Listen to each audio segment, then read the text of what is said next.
I am personally very grateful, and I think most of the committee are very grateful for all of the hard work that you've done on this course.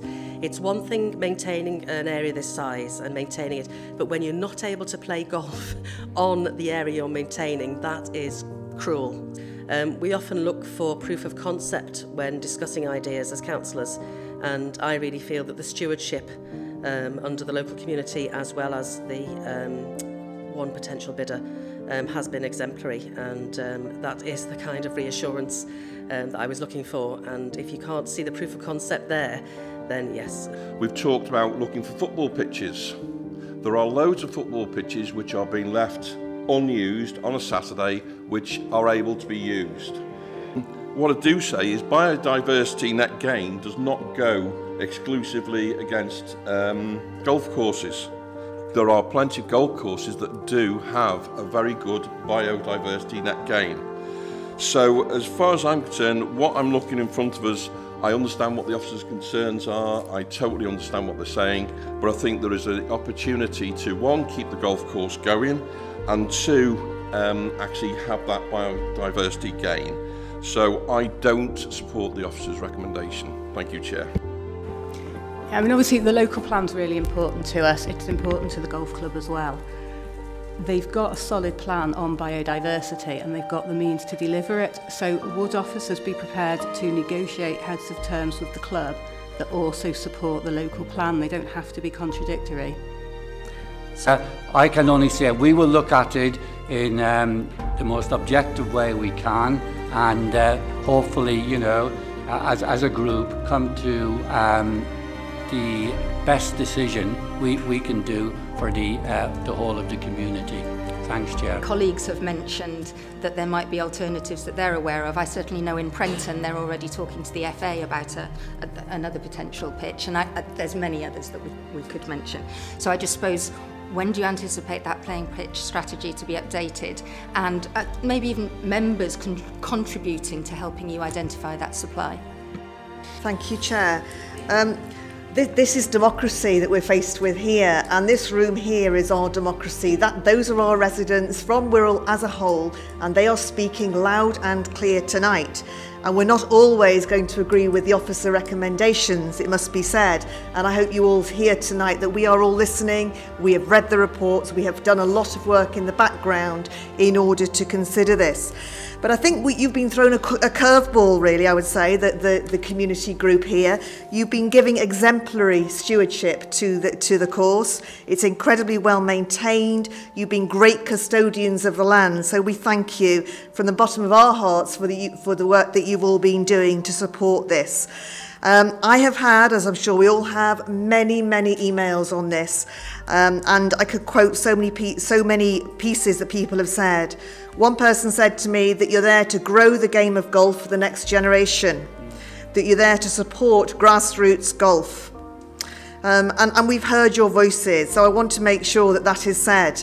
And I guess with every single decision, we are having to counterbalance it with what the officers are suggesting to us, that we need to and we want to protect Greenbelt, and we are standing on that. There's no question of that. That's one of the primary things that we're looking to do through the local plan, is to protect our Greenbelt resource. So we're going to be faced with a very difficult decision where we're having to balance what our communities are saying, I would suggest, and also balancing that with what the officers are suggesting.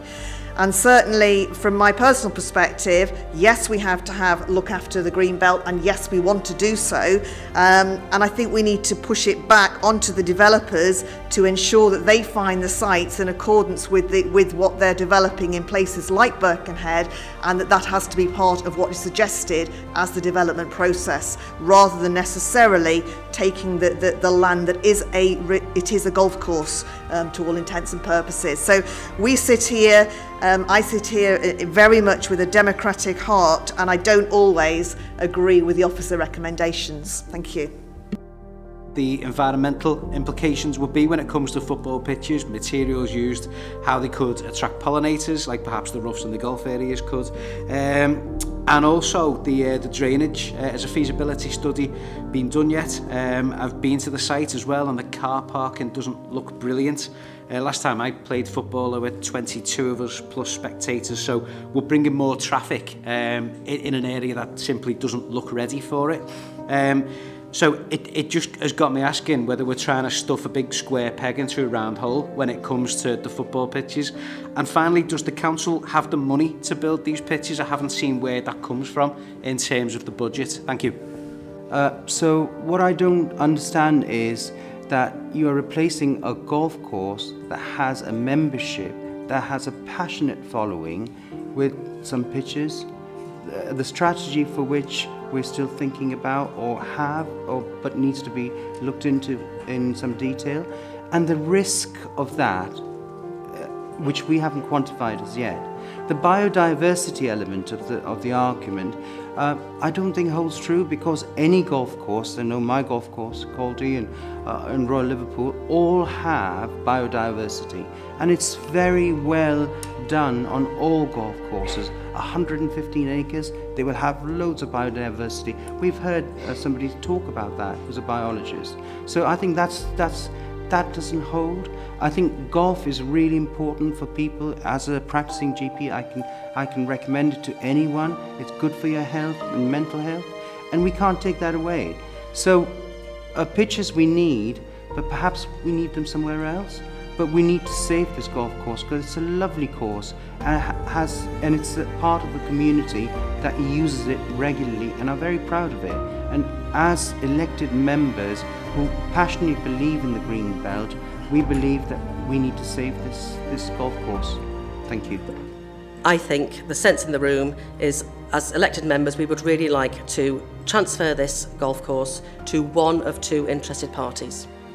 I propose that we start negotiating with Brackenwood Community Golf Club Ltd on the basis of their business plan to seek to agree heads of terms to transfer the course and report back on the outcome of the negotiations and options which support local plan priorities for decision by this committee. I've proposed it. Do I have a seconder? Councillor Graham's happy to second. Can we all agree by assent? Agreed. Okay, thank you. That will be minuted. Thank you, everybody.